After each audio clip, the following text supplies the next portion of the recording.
Hi ladies, welcome to the introductory video for Who Are You?, where together we're going to discover who we truly are. I am thrilled to have you with me on this journey, and I wish that we could be sitting across from one another, talking face to face, where I could share part of my story and I could listen as you share part of your story.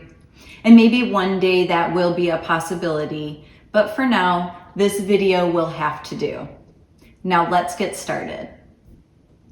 I'd like to begin by sharing a story about my name. My name is Amy Jo Kenney. I actually go by Amy Jo instead of just Amy. If you were to see me around and you were to call me Amy, I may or may not answer. It's not that I don't want to, it's just that I have gone by Amy Jo for so long, I no longer identify myself as just Amy. While I was growing up, I was known as Amy. My parents, my siblings, teachers, everyone who knew me called me Amy. That was my name.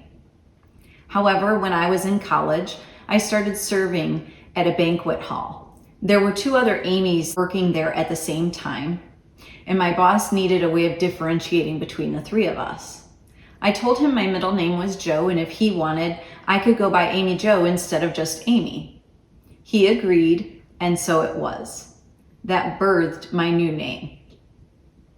And while my new name was birthed out of convenience for my boss, the name stuck, and everyone that has met me since has known me as Amy Jo.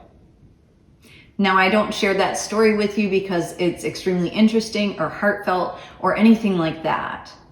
But I share this story because that change that took place in my name while I was in college represents to me a change that took place in my heart just years later. To me, Amy represents the old me, the person I used to be, where Amy Jo represents the person that I am today. So what changed? In order to answer that question, I would like to introduce you to the old me. And I'd like to begin by reading you a poem I wrote several years ago when I still didn't know who I was. The poem is called, Who Am I? Pieces of me were taken in my early childhood years, pieces I'll never get back, despite all my fallen tears. To describe the feelings inside seems a task far out of reach, for my brokenness is so heavy, it cannot be put to speech.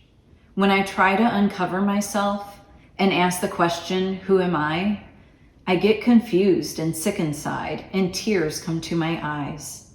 For I've lost myself along the way because of those childhood years. I've become someone I don't want to be, whose hopes were replaced with fears. When I look into the mirror, it's that brokenness that I see, those 1,000 tiny pieces that I now consider me. The pieces on which I focus are not the good, but instead the bad. It's that ugliness that I find through my temper and feeling mad. It's the way I treat my family and the things I fail to do. It's the thoughts I have inside, for my focus is not on you. But one thing I have realized as I journey through the unknown is that discovering who I am is not for me to do alone. For it was you who formed my body and ordained my days as well. And it is you who has the answers that in your timing you will tell. So I put my trust in you, Lord, to show me who I am. And I pray that you will help me as I try to understand that all you have created will become beautiful in its time. And the pieces that are broken will again become entwined. So I thank you, Lord, for loving me and giving me hope and strength to try. And soon I'll be able to answer that question, who am I? Ladies, when I wrote this poem, I did not know who I was. I saw myself as nothing more than this pile of broken pieces. And I carried around with me this dirty, worn out backpack filled with the stones of my past. I was weary and worn out, and I was lacking hope that things would ever be any different. And then one day, God stepped in and changed everything. When I discovered my true identity, I no longer saw myself as a pile of broken pieces, and I no longer carried with me the stones of my past. And ladies, that's my hope for you too.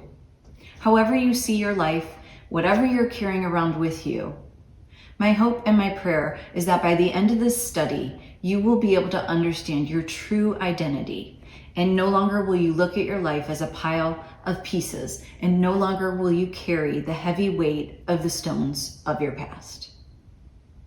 Ladies, thank you for joining me in this journey of discovering who we are. I'll see you back here next time where I'm going to uncover the stones of my past. Until next time.